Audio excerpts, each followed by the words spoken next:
Hi everyone, my name is Gurja Basra and I'm the Manager of Patient Programs, Research and Advocacy here at Lymphoma Canada. I'm very pleased to welcome you all to today's breakout session on follicular lymphoma. So just before we start, I do want to go through a few housekeeping items. So this Zoom software does not allow you to access chat features or turn on your microphone. So if you do have a question, this session will be followed by a live Q&A session. So please keep your questions in mind and please be sure to attend the indolent non-Hodgkin lymphomas Q&A afterwards. So to introduce our speaker, today we have here Dr. Mary Margaret Keating, who is a hematologist at the QE2 Health Sciences Center and Associate Professor of Medicine at Dalhousie University in Halifax, Nova Scotia. She has a clinical and research focus in lymphoma, where she selects the many clinical trials made available to lymphoma patients at her center. She additionally has an academic focus in medical education. She has a master's in medical education from Acadia University and is a program director of the Hematology Residency Training Program and is a unit head of the Faculty of Medicine Skilled Clinician Unit at Dalhousie. So thank you, Dr. Keating, for joining us today, and you can get started as soon as you're ready. Perfect. Thanks for having me, and thanks for the kind introduction. So we'll get going. We're planning on about 40 minutes here, so hopefully we'll be generally on time. I have a few disclosures with working with a number of different companies over the years, so just starting with that here. None which should influence this talk, but important to mention. So I wanted to go over some learning objectives. So I think it's important, even though we're focusing on follicular lymphoma, just to have a quick review on what a normal lymphatic system is, what it does, go through some symptoms of lymphoma, how to make the diagnosis, and then go through some key questions I think are important for every patient to know about their own lymphoma. And then we'll get into more of the real specifics around treatment of follicular lymphoma the first time, or treatment of it if it's relapsed later on, and talk about some new drug development at the end. So a brief review of the lymphatic system. I find when I first see patients with lymphoma, it's often a very nebulous term to understand what that is, and what the lymphatic system is, and how this is cancer, because it's an organ system people don't think about a lot. So the lymphatic system runs throughout our entire body, and it's composed of more than 500 lymph nodes, which are depicted as those little orange dots in the picture. Those are lymph nodes, also called lymph glands. The lymphatic system also involves the bone marrow, which is the center of our bones. As adults, it's typically the center of our pelvic bones that are the most active to make blood cells. But our lymphatic system also includes the spleen, which is in the left upper side of your abdomen, outlined in the picture there, the little orange organ. And then your tonsils that are in the back of your throat are part of your lymphatic system. They're a type of lymph node. And then your thymus, which is a tiny gland in the middle of your chest. The lymph fluid runs through all your lymph glands and your vessels, the little channels that connect all these glands, and they help transport white blood cells, fats, nutrients, immune proteins. So a really important part of your body and immune system. So the job of the lymphatic system is to recognize and kill infections and cancer cells. So if you have a little rogue cancer cell that gets developed like a mutated normal cell, your immune system helps recognize that and destroy that before it becomes an overt cancer. Lymphatic system also helps managing your fluid levels in your body, and it helps absorb dietary fats from the bowels. So a lot of functions of the system. So it's not your typical organ like a lung or a heart. It's a system that runs throughout your body. So part of that system I mentioned is the bone marrow, and the bone marrow, again, is the spongy area inside your bones, mainly inside the pelvis. As adults is our active bone marrow, and that's where we produce our blood cells. So often hematologists, which is what I am, we're talking about your blood cells, your red blood cells that carry oxygen around the body, your white blood cells that help fight infection, and there's many different types of those, as I think I talk about on the next slide, and then your platelets that help clot the blood. So your bone marrow is constantly making these cells. They have certain lifespans, and then they're cleaned out by your spleen, and your bone marrow makes new ones. So lymphocytes are one type of blood cell, and lymphocytes are the cell we're going to be focusing on when we're talking about lymphoma. So again, another picture just showing your different types of blood cells. The little red discs at the top are called erythrocytes. That's the medical term for a red blood cell.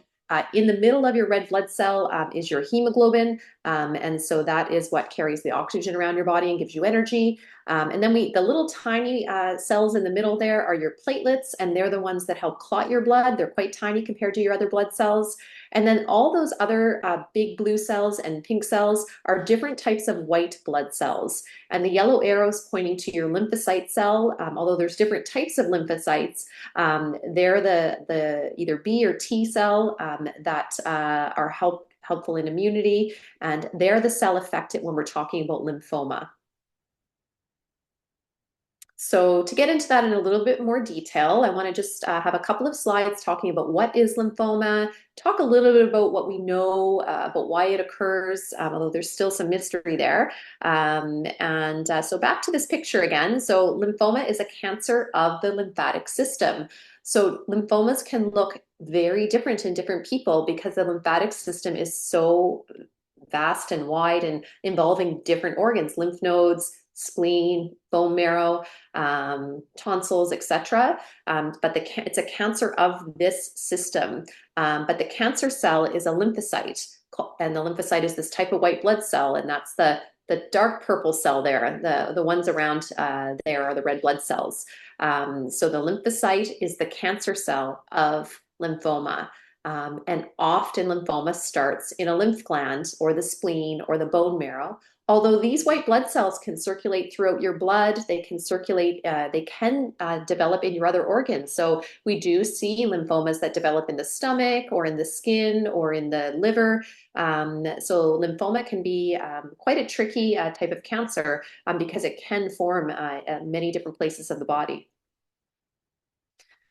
So why does it occur? A lot of uncertainty about what triggers lymphoma to start. As mentioned, it is a cancer of the immune system. The lymphocytes are an immune cell. And so if you have a weakened immune system from autoimmune diseases or from certain viral infections, your immune system doesn't handle maybe little changes in it as well, and it might not recognize an abnormal cell forming as well as a healthy immune system, and then those cells will begin to grow and turn into a lymphoma. We don't know a lot about the family history and lymphoma. If you read most places, it will say there's about a 2 times increased risk of developing lymphoma in a first-degree family member. So like a sister, brother, father, or child of a lymphoma patient. But the absolute risk is still low to those people because lymphoma is relatively rare. So there's no family screening typically recommended unless there's an unusual, strong family history of lymphoma. And certainly research going on in those areas at our center and other places, looking at family links and lymphoma and trying to find new genes that might be predisposing people to that. So really a lot of unknowns, which is frustrating for people to know why they developed things like a cancer. But often you see these cancers as people age as well. Because the immune system may not work quite as well as we age. It may be more likely to make a mistake in one of these blood cells that your immune system may not recognize. So a lot of these cancers are in patients who are over the age of 60 or 65, although they can happen in any age group. So types of lymphoma, there's many different types of lymphoma. Generally, it's divided into Hodgkin lymphoma versus non-Hodgkin lymphoma. Non-Hodgkin lymphoma is often divided into slow-growing versus fast-growing. Follicular lymphoma fits in a slow-growing non-Hodgkin lymphoma, which is what I've highlighted in purple there, and that's what we'll be focusing on. But it's even much more complicated than this because there's 41 types of B-cell non-Hodgkin lymphoma, 27 types of T cell / what we call NK cell non-Hodgkin lymphomas, and 4 types of Hodgkin lymphoma. So there's 60 plus types of lymphoma. If someone else you know says they have lymphoma, it could be a drastically different situation than what you have if you have follicular lymphoma in this talk. So again, just another slide showing the breakdown of lymphomas. So NHL stands for non-Hodgkin lymphoma. That's what follicular is.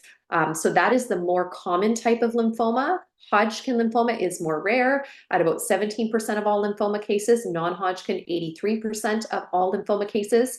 And the other slide or the other diagram there on your right, the large circle, not really meant to focus on this too much, other than to say the black box covering the 20 there is showing that's for follicular lymphoma. So follicular lymphoma makes up 20% of all non-Hodgkin lymphoma. It's the second most common type of non-Hodgkin lymphoma, and it's the most common slow-growing type of non-Hodgkin lymphoma, or indolent lymphoma, sometimes we call.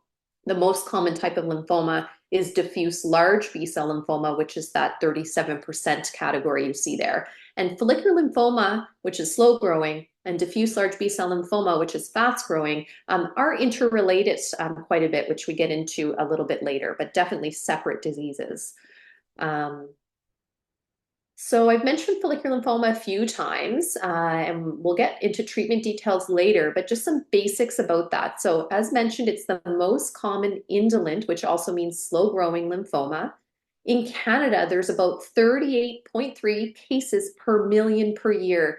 So in Nova Scotia, where I work and live, we have about 1 million people total that we service. So we see approximately 38 patients a year with follicular lymphoma.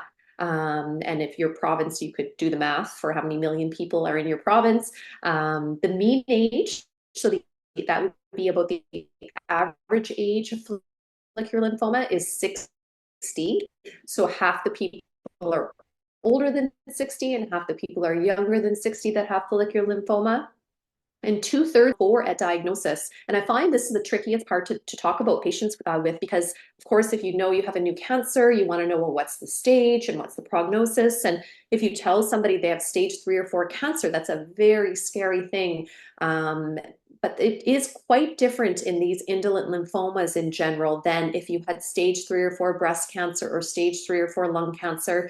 The prognosis can still be very good in somebody with stage 3 or 4 lymphoma, because it's a very different cancer subtype, and that organ system, the lymphatic system we were talking about, is quite a different system than talking about a breast or lung or bowel, for example. It's very treatable cancer, follicular lymphoma. It's very responsive, and it goes away often very easily with the treatment we give it, but it's not curable. And when we say treatable versus curable, we mean treatable, we can control it well, and it often goes away for a long period of time, but it will be expected to come back at some point. So curable would mean we treat it with intent that it would never come back. And when I say not traditionally curable, technically a special type of bone marrow transplant could potentially cure follicular lymphoma, but it's for very select cases, which we'll talk about later. So this cancer, where most people present at stage 3 or 4 and is not curable, the median overall survival is still about 20 years. So median means it's sort of like an average, but median means half are longer and half are shorter than that. So that's a fairly long-term average survival for a cancer when you think about it. It's really more of a chronic disease cancer in many patients than an acute cancer, but it can still be very serious, and it's still a disease that patients have to live with and have chronic follow-up for, and that worry long-term about having a cancer. So lots of different things to think about with this type of cancer. So in terms of how common this is a little bit old data now, but you can see non-Hodgkin lymphoma as a group. As we said, there's 60 maybe different types of non-Hodgkin lymphoma.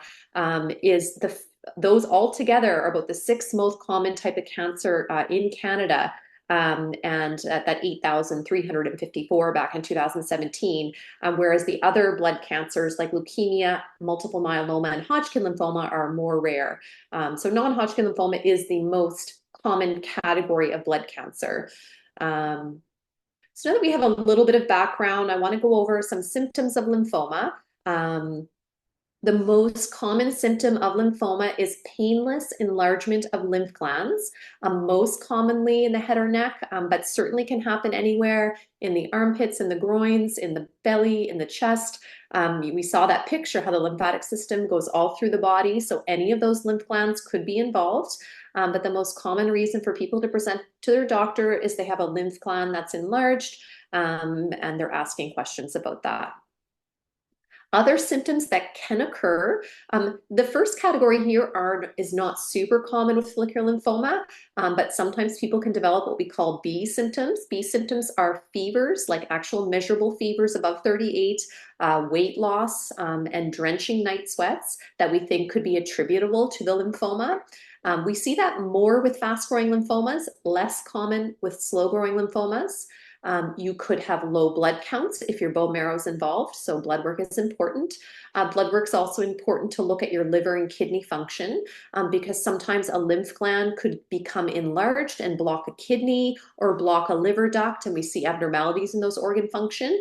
And then there could be pain. So although I said there's painless lymph node, the actual lymph node typically doesn't cause pain, but if it's pushing on something, if it's causing pressure on a nerve or bone, then certainly that would cause pain. And sometimes people will present, for example, with back pain. They get a scan done and it shows enlarged lymph nodes in the back of their abdomen. So lots of different ways that lymphomas can present because it really depends on what area is involved. So once you know your diagnosis, I think there's a list of things that I try to tell patients when I see them about their diagnosis. And I think if you're not being told them, then you should be maybe asking your physician about those. So I think the 6 key things to know about your disease is: what's your diagnosis, and are we certain about that diagnosis? What's my stage? What's the prognosis? As much as we can say, are we expecting treatment soon, now? Are we expecting me to live many years with this? What are we thinking? As much as no one has a crystal ball, but in a general term, it's good to talk to your physician about that. What treatment options do I have? Do I need treatment right now? What are the side effects of that treatment, and what are the follow-up plans? So things to think about. So the first step is diagnosis, and it's the most important part really is making an accurate diagnosis, having a good biopsy of tissue that's involved. You want to biopsy the correct structure. Because there's so many different types of lymphoma, this is essential. You cannot make a diagnosis of lymphoma based on a CAT scan or PET scan. They can say this is suspicious for lymphoma based on multiple enlarged lymph glands, but they can't say for sure, or the subtype, without a biopsy. So a little bit of, quite a bit of writing on this page, but the main ideas is to understand the different types of biopsies. So the first category is what we call an excisional biopsy. That's one that a surgeon does. It's good for easy to reach lymph nodes like in your neck or armpit or groin. And it removes usually a good part of the lymph gland. And that gives the pathologist a nice big piece of tissue to look at. And that's pretty important to help differentiate the different types of lymphoma. And in this biopsy, there was actually 2 different types of lymphoma. So that round structure in the middle is actually a lymph gland that was removed. And you're not really meant to be able to see this, but just in general. And then the 2 square boxes are showing 2 different areas of the lymph node and showing 2 different types of lymphoma. So that's not common, but it definitely happens. And you wouldn't have seen that probably if you didn't take that whole lymph node out. Now, sometimes it's not possible to take a full lymph node out because the only lymph nodes are enlarged in the back of your abdomen or deep within your belly or deep within your chest. And sometimes the radiologist will actually do a needle biopsy under an ultrasound or CAT scan guidance. I mean, they take a piece of tissue that looks more like this. So it's a core needle biopsy, and that they can diagnose lymphoma from that. What isn't very helpful for a lymphoma diagnosis is what we call a fine needle aspirate. And a fine needle aspirate is often done by a surgeon, most commonly an ear, nose, throat surgeon if you have enlarged lymph nodes in your neck. And those just give like little cells, like in this picture.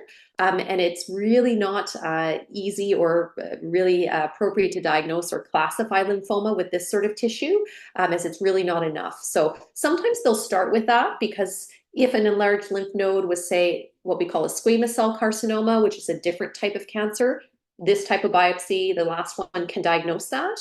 But if it's normal or negative, then they really need to go on and take more tissue. So super important. Our hematopathologists are very important because they're the ones telling me what to do. They're saying, yes, this is the diagnosis. I'm certain of it. And I'm saying, great, I'll talk to the patient and we'll make a plan. If you don't have a hematopathologist, then usually these sort of samples are sent out to a specialized center that can read it because it's a very tricky area because there's so many different types of lymphoma. So my little joke there, but funny looking cells, pink and violet, which is, what they all look like really to me. How lymphomas grow. So lymphomas grow a little bit different in everyone and a little bit different depending on the subtype. So you have Hodgkin lymphoma, which we're not focusing on today. Often Hodgkin will start in the neck and move down to the chest. Not always, but that would be the most common way. It moves kind of from site to site next door to each other. Whereas non-Hodgkin lymphoma, it's much more common to see it scattered at different sites. And we don't really understand fully why that is, but it's certainly a pattern that is observed frequently. And this is why many non-Hodgkin lymphomas we see are at stage 3 or 4, which we'll talk about staging in a minute. Because whether they're coming up simultaneously in different lymph nodes, because that's an organ system, or whether they're spreading very sneakily because we don't even know they're going on very small numbers, it's really not sure. So on to staging, knowing where your disease is involved is good to be aware of. I like this diagram because it's colorful, but I don't like this diagram because it's almost too colorful, but just bear with me for a minute. So if you look up to the top left, the 1, so that would be stage 1, the little blue dots in the armpit there, those would be like lymphoma cells. And all the green dots would be normal lymph nodes. So stage 1 lymphoma is when you have lymphoma in one area. Okay, not super common with non-Hodgkin lymphoma. It happens, it's not super common. And then if you move across the top over to the right, the 2 would be stage 2. Stage 2 is when you have 2 lymph node areas involved, 2 or more really, it could be more, but on the same side of the diaphragm. So you have areas only above the diaphragm, and that's the orange line there in the middle of the belly that separates the chest and the belly. So if you have only lymph nodes above the diaphragm involved, that's stage 2. Or if you only have lymph nodes below the diaphragm involved, that's stage 2.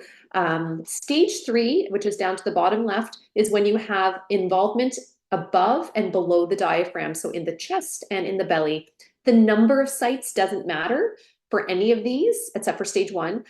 It's just a matter of, is it all contained in the chest or all contained in the belly, or is it on both sides when it comes to stage 2 or 3? And then stage 4 is when you have something outside of a lymph node involved. So this picture on the bottom right shows a liver involved.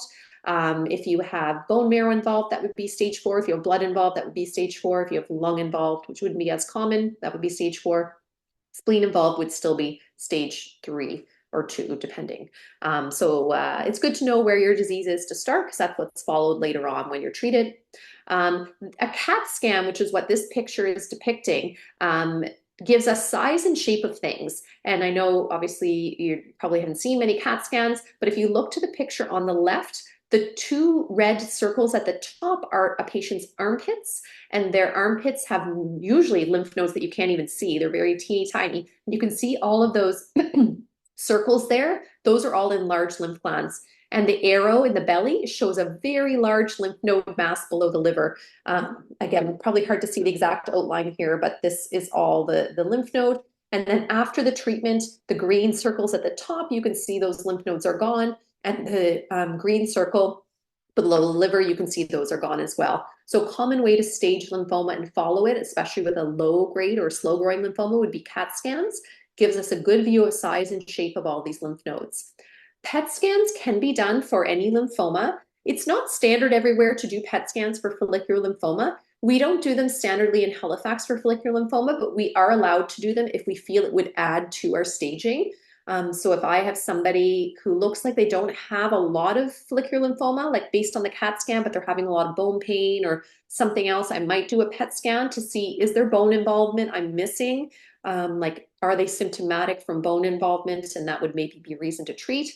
So on these scans, it's just showing the different staging, but lymph nodes light up a dark color in here. So the PET scan can add more to the staging potentially. I wouldn't say it's standard of care everywhere to do this, and some provinces may not have funding to do PET scans for follicular lymphoma because it doesn't really alter too much in terms of your treatment or prognosis, but it's certainly something to be aware of, and every province would have access to PET scans.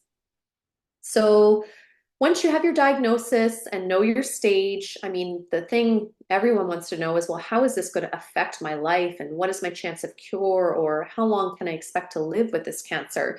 And so we spend a lot of time talking about that. And it's good to understand. People always ask, well, what's remission versus cure? Like, what does that mean?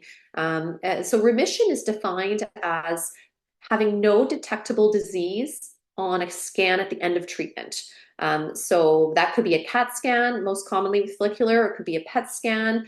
So complete remission would mean we cannot detect any cancer in you at this point. So remission.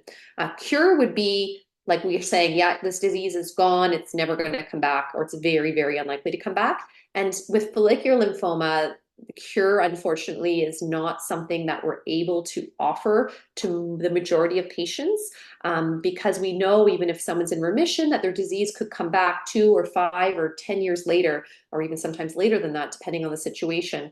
So that is hard for people to hear, that this is a disease they're going to be living with. Relapse means your disease comes back after a state of remission. Refractory means we treated you, but your disease still is not in a good remission or still symptomatic after treatment. That would be not common at all with follicular lymphoma, but those are some terms that we do use. So kind of similar slide, but cure means disease is gone forever.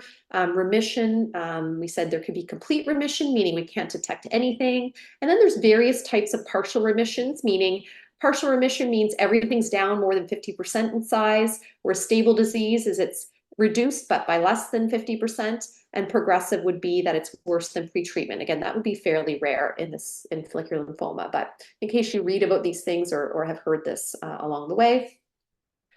So as I've alluded to, the goals of treatment for follicular lymphoma, this is generally a slow growth, often asymptomatic cancer at diagnosis, not always, but often. And it usually grows over months to years. It's treatable, but not curable with standard chemo. We do something called watchful waiting, or watch and wait if there's no symptoms. And I'm going to talk about that on the next slide a little bit.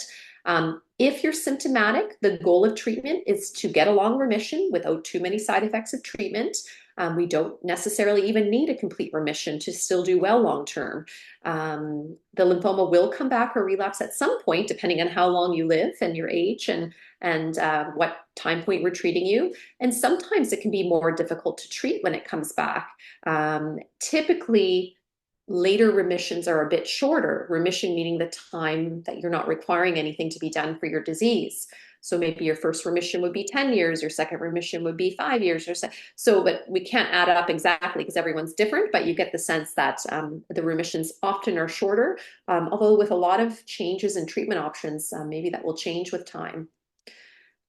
This slide isn't meant to go through in detail. It's more just to mention that when we see new patients, we do have prognostic scores we can use. We can use scores that use your age and certain blood work changes and specifics about your pathology or staging results from your scans.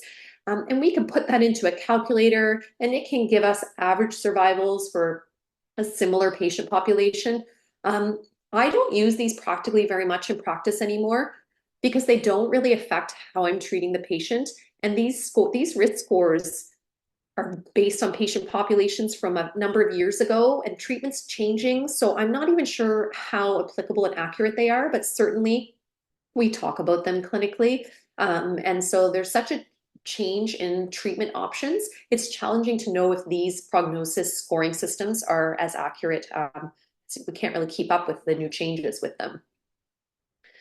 One thing that we do know is that follicular lymphoma, it's almost easier to find a higher risk patient once they've been treated, based on how long they've been in remission. Because we often worry about those patients who relapse earlier than the average or earlier than expected, because you're going to be more likely moving on to your next treatment earlier. And that's referred to, the medical term is called progression. The group we worry about the most is the group that relapses within 24 months of their last rituximab treatment. And we're going to talk about that treatment in a little bit. If you read any journal articles or anything else, this group is called POD 24, progression of disease in 24 months, or just an early recurrence of their disease. So I, rather than the risk scores early on using those, I find this more helpful for who to counsel or worry about a little more than those initial numbers of prognostic scores. Certainly we have options for these patients, but we want people to be getting those nice long remissions after their first treatment. And if they're not, we know they're going to need more than the average person. So that brings us into treatment. So there's a lot to talk about with treatment, and I'm cognizant of the time and not trying to go into too much detail, but hopefully covering enough for people to have some answers to things. Many patients, as I mentioned, don't need treatment when they're first diagnosed. I'm using FL there for follicular lymphoma. And if you look at the literature, the median time to first treatment is 3 years. So the average follicular lymphoma patient I see may not need treatment for 3 years. Now, that's an average. So I have lots of patients I see, and they need treatment right away. Like they are symptomatic, they need treatment, like we're arranging treatment, they're starting within 2 weeks of me seeing them.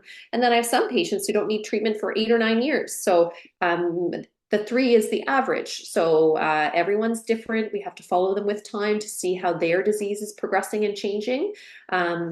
And so most patients have periods of this watchful waiting, and then subsequently at some point they require treatment because of their disease progressing enough that we all feel that it needs to be controlled now with this chemo immunotherapy, which we'll talk about when they become symptomatic. And initial remissions post-treatment are typically many years, but then often they could be shorter later on. So I've talked about this watchful waiting a few times.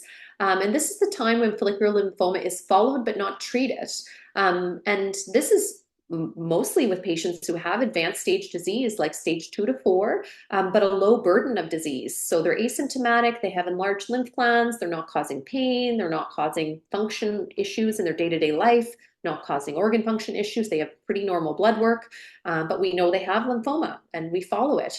And so you monitor during that time, and you do blood work every 3 to 6 months. That might depend on your clinic. Doctor visits could be every 3 to 12 months. It really depends on how long they've been following you and your comfort level, and how, because often I'm seeing patients in between appointments if they have concerns. So there's no evidence to routinely scan people during this time, but certainly we have a very low threshold to scan somebody. If they have a new or unusual persistent symptom, we're going to order a scan, or if there's a problem with their blood work.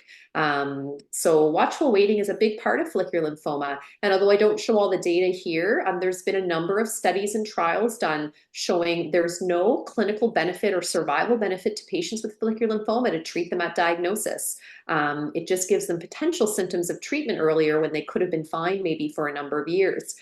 So holding off on treatment is the best in this disease. And it's hard sometimes for patients to get their head around that, because they say, oh, well, you're waiting for it to get worse, or you're waiting for my stage 2 to go to stage 4, and then we're going to treat it.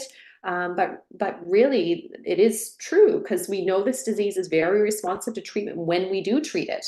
But once we start treatment, we start that clock. We start that clock waiting for the next time for the disease to come back. So it's better if the disease is not doing anything exciting or problematic for anyone, that we just leave it alone. And then when we need to do something, we intervene, we get it controlled, and then we wait for it to come back again.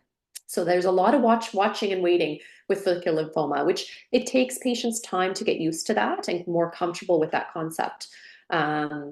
So indications for treatment. This is probably not a fully inclusive list, but certainly lymph nodes causing symptoms, pain, interfering with function, blood work issues from lymphoma, so low blood counts that we think are related to the lymphoma, kidney or liver issues from your lymph glands, pushing on different things like your ureters or something like that, and these B symptoms we talked about. There could be more indications than this. It's individualized. And really there's discussions between the patient and the physician about how someone's feeling about watchful waiting versus treatment, etc. So it is more nuanced than just this list, but that's a reasonable place to start anyway. It is a fine line. You don't want to wait for somebody to get sick, too sick to treat them, but you don't want to be treating them too early. So when you're ready to choose treatment, we need to consider the disease pathology, like make sure we're happy this is follicular lymphoma, what stage the disease is, what organ function. Does the patient have a history of heart disease or lung disease or kidney disease? Because that may affect the treatments I recommend. And what's the general health of the patient? Is this an 89-year-old, very frail patient? Is this a 35-year-old, very healthy patient? Because the treatment plan might look different for those two people. In general, the categories of treatment for lymphoma could be chemotherapy, which are kind of older school medications that work well to kill cancer cells and kill lymphoma cells. We say lymphoma is generally very chemosensitive, meaning it melts very quickly related to chemotherapy.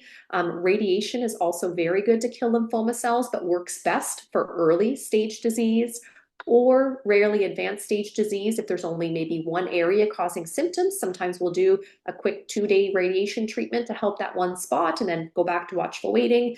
Immunotherapy is more of a targeted, newer type drug for lymphoma. And then what we call cellular therapy or transplant is a very kind of more complex type of immunotherapy, really, which we'll talk about a little bit. So the core treatment in general, in Canada especially, and in most other places as well, is a combination of a chemo drug called bendamustine and an immune therapy called rituximab. And so we call that BR. The physicians would say, oh, this patient's getting BR, so bendamustine rituximab.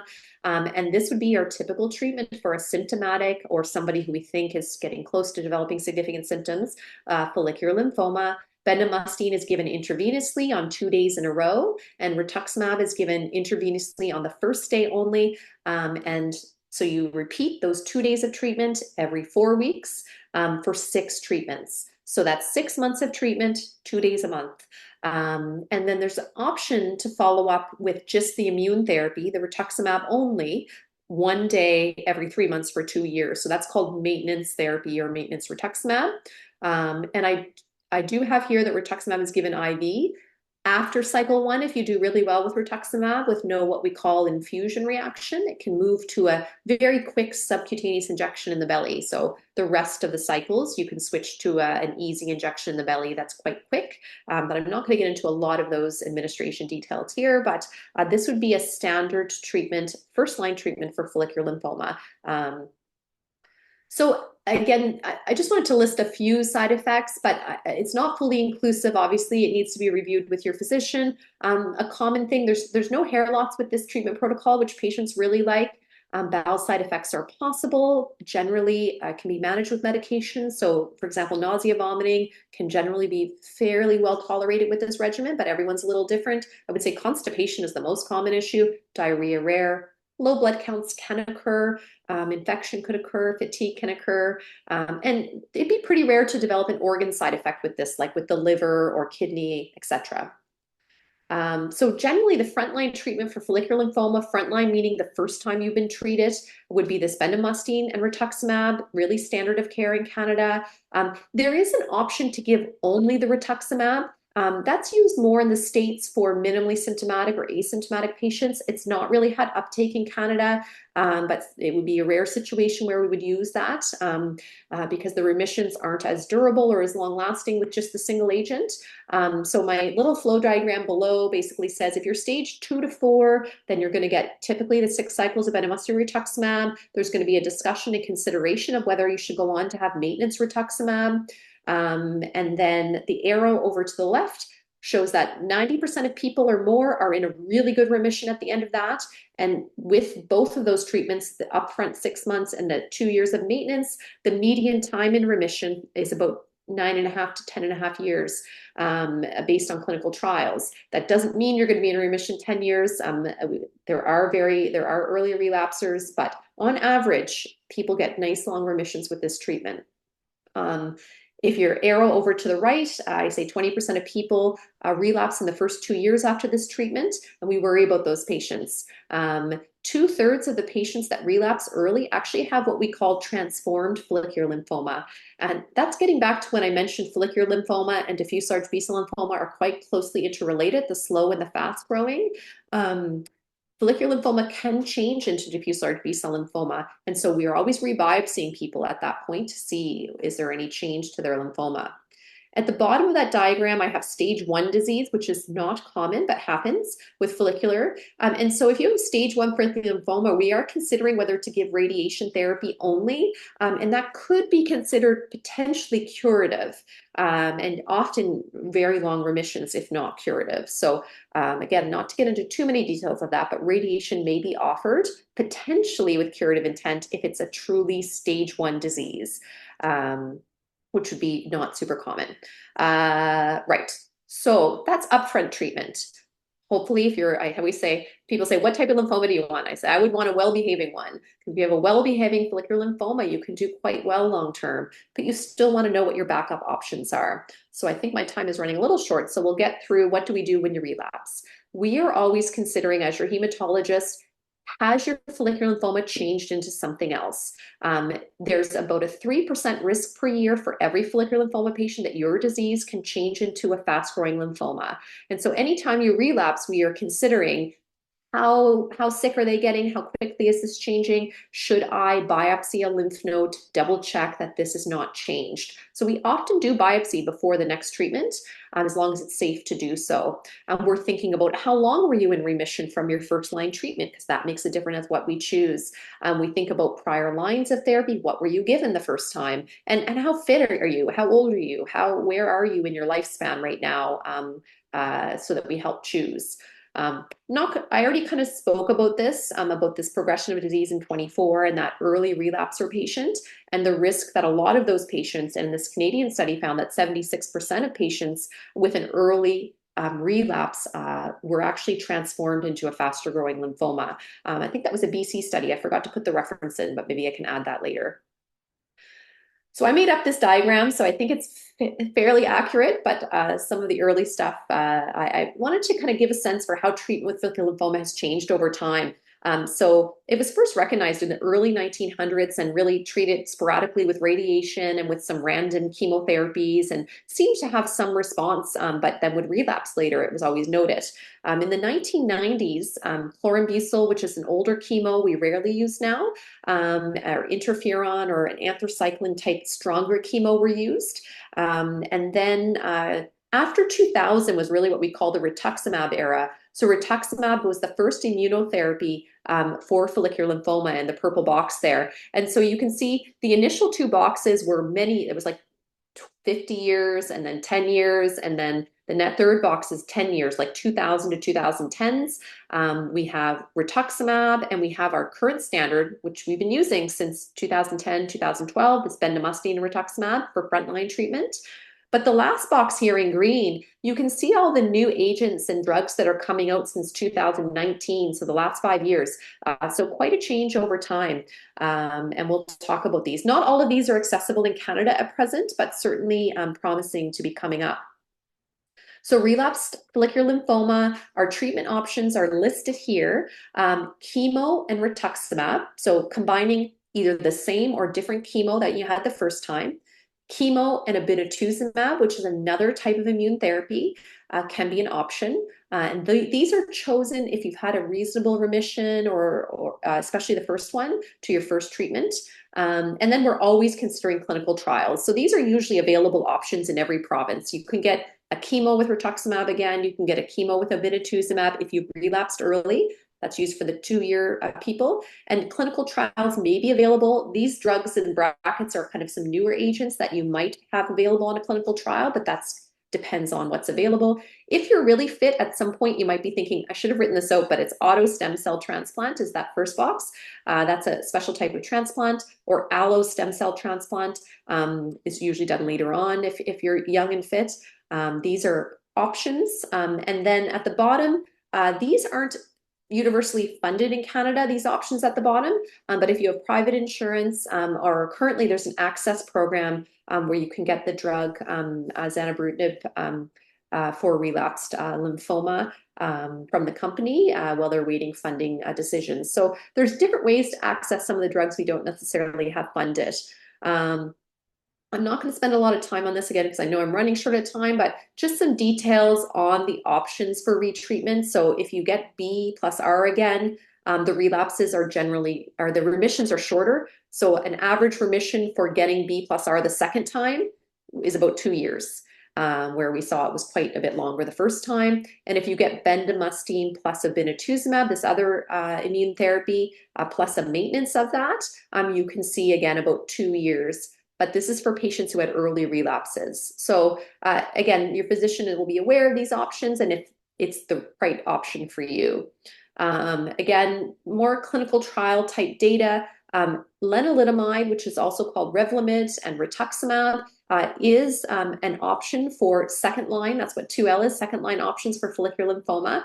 And it's an option that's not universally funded. It's not funded in Nova Scotia. I know there's a few provinces who have gotten it funded.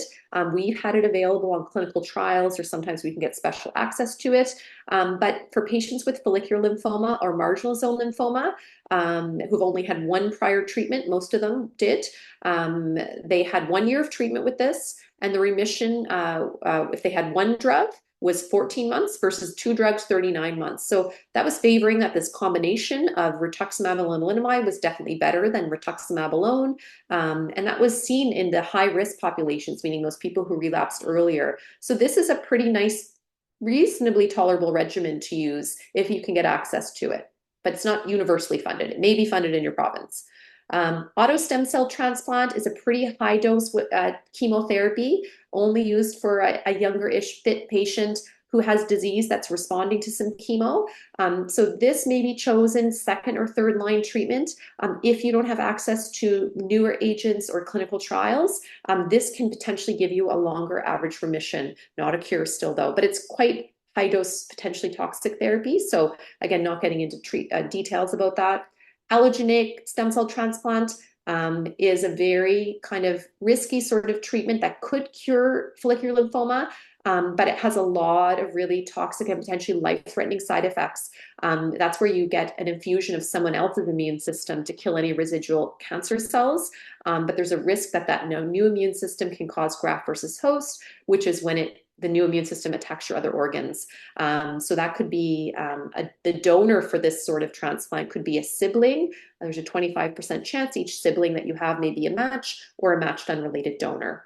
But not super common we do these. I mean, it would have to be a younger, fitter person who's already had a number of treatments for follicular lymphoma. So you always need to balance the risk of disease versus the risk of treatment. So this is our general Canadian approach for treatment of follicular lymphoma. So from the left, the red box is first line, that's the 1L. We usually give what we call chemoimmunotherapy, that's bendamustine and rituximab. The second little box there, it says 2L, early relapse. So those are the people who are relapsing within 24 months. We're going to give them obinutuzumab with a chemo typically, or this R2, which is rituximab with lenalidomide, or a stem cell transplant, auto stem cell, or a clinical trial. So those are the patients you worry about most because they're relapsing earlier. Your second line late relapsers are in the next box, and you could retreat them with chemoimmunotherapy or a transplant or Revlimid or rituximab or a clinical trial. And then once you get to third line, you're really thinking about clinical trials, novel agents, allo transplant. Yeah, so a little complicated, but that's generally how we think about things in Canada. So what's on the horizon? Not meant to go through this diagram, but just to show there's lots of new molecules being looked at. I have just one slide here to talk about these, but there's these BiTEs or bispecific T-cell engager drugs, which are really special immunotherapies that attach to your lymphoma cell and bring your immune system to that. And then there's this CAR T-cell therapy, which people probably have heard about in the news. So CAR T-cell therapy, 2 major drug types, axi-cell and T-cell, are Health Canada approved for follicular lymphoma, not yet funded, although it should be coming soon. For follicular lymphoma who've already had 2 prior treatments, 2 prior types of treatment. And so early data shows complete remission rates, meaning disease is controlled in about 79% and 68% of patients respectively with each of those drugs, and 2 and 3 year remission rates of about 50%. These bispecific T-cell antibodies, there's a number of them I've listed here, mostly in clinical trials right now. The closest one out to therapy is the one called mosunetuzumab. Again, not funded yet, but that's been through most clinical trials. So CAR T-cell therapy is a different way to treat cancer. It's personalized therapy. You actually have your T lymphocytes removed by a blood apheresis blood collection They go to a factory, they get engineered to kill your lymphoma cells, and then they're reinfused back into you. So very kind of sounds like futuristic treatment, just a diagram about how that works. And clinical trials, a well-designed clinical trial is often a great option for follicular lymphoma at any line of treatment. So you just need to talk to your hematologist to see if there's something available.